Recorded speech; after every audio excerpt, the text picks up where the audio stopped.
हरे कृष्णा। अभी जो हम लोग यहाँ पर हैं, ये अहोबलम का स्थान है और यहाँ पर नरसिंह भगवान प्रकट हुए थे। अब ये प्रश्न उठता है कि नरसिंह भगवान तो प्रकट हुए थे स्वर्ग में।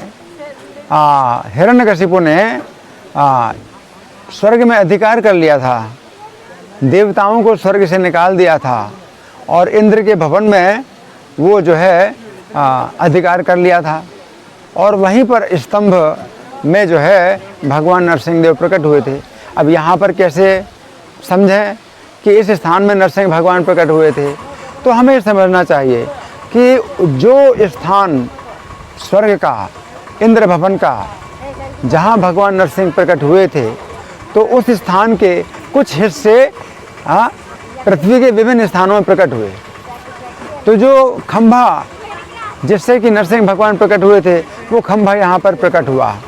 तो यहाँ से कितना दूरी पर है? कम से कम 4 किलोमीटर और ऊंचाई पर वो खंभा है, उग्र स्तंभ कहा जाता है, जहाँ की नरसिंह भगवान प्रकट हुए थे। तो यद्यपि नरसिंह भगवान स्वर्ग में इंद्र के भवन में प्रकट हुए थे, हिरण्यकशिपु का वध किया था, लेकिन उस स्थान का कुछ हिस्सा यहाँ भी प्रकट हुआ। इसी प्रकार से मायापुर में भी नरसिंह पल्ली है, तो उस स्थान में भी नरसिंह भगवान को कहा जाता है प्रकट हुए। तो नरसिंह भगवान वहाँ प्रकट नहीं हुए, लेकिन वही स्थान जो नरसिंह भगवान के प्रकट होने का जो स्वर्ग में इंद्र भवन का है, तो कुछ हिस्सा वहाँ पर प्रकट हुआ। इसी प्रकार से पाकिस्तान में, कहाँ पर है पाकिस्तान में? मुल्तान के स्थान में नरसिंह भगवान कहा जाता है प्रकट हुए। तो कुछ हिस्सा जो इंद्र भवन का, जहाँ नरसिंह भगवान प्रकट हुए थे, कुछ हिस्सा वहाँ पर प्रकट हुआ। तो इस प्रकार से अनेक पृथ्वी के स्थान हैं जहाँ की कहा जाता है कि नरसिंह भगवान प्रकट हुए। लेकिन नरसिंह भगवान वास्तव में प्रकट हुए एक ही स्थान में, जो स्वर्ग का इंद्र भवन है, लेकिन अनेक स्थानों में उनके जो है उस स्थान के कुछ हिस्से जो है प्रकट हुए हैं। तो जो खंभा जिससे कि भगवान नरसिंह प्रकट हुए थे, वो टूटा हुआ खंभा, वो ऊपर, जो कि बड़ा मुश्किल है जाना, तो वहाँ पर वो है वो खंभा जहाँ से नरसिंह भगवान प्रकट हुए थे। और उसमें अगर कोई व्यक्ति आवाज़ करे तो उसमें बहुत ज़ोर से जो है ध्वनि होती है, गर्जना, जैसे शेर गर्जना करे उस प्रकार की ध्वनि होती है।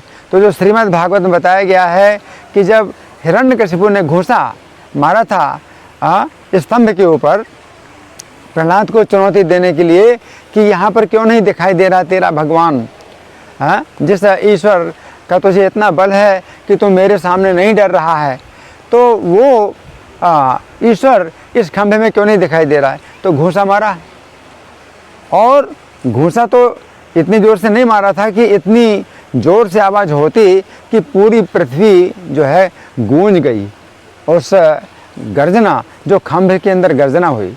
तो हिरण्यकशिपु देखने लगा चारों तरफ कि ये आवाज़, गर्जना की आवाज़ कहाँ से आ रही है।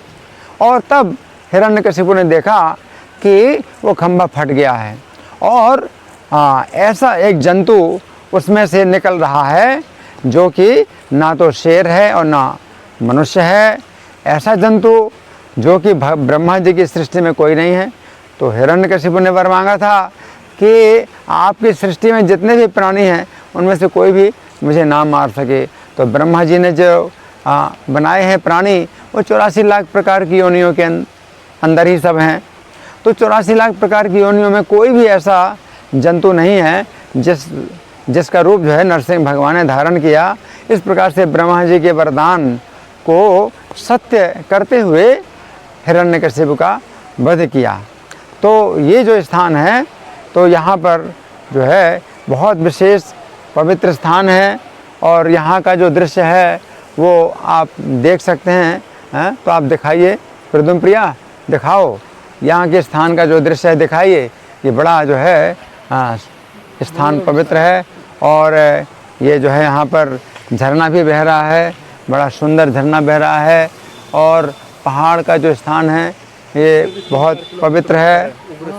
हाँ, और उग्र स्तंभ जो है वो हाँ, तो बहुत ऊंचाई में है। नरसिंह भगवान के अलग अलग और यहाँ पर जो है 8 मंदिर हैं, जिसमें जहाँ की जो कि यहाँ पास में जो है मुख्य मंदिर है नरसिंह भगवान का, और आसपास के 7 और भी नरसिंह भगवान के मंदिर हैं। तो ये स्थान जो है बड़ा पवित्र है और बड़ा दुर्लभ है, और रास्ता भी जो है इतना कठिन है कि गाड़ियों को भी आने में कुछ कठिनाई होती है। तो आज हम यहाँ पर आए हैं। धन्यवाद। हरे कृष्णा। हरि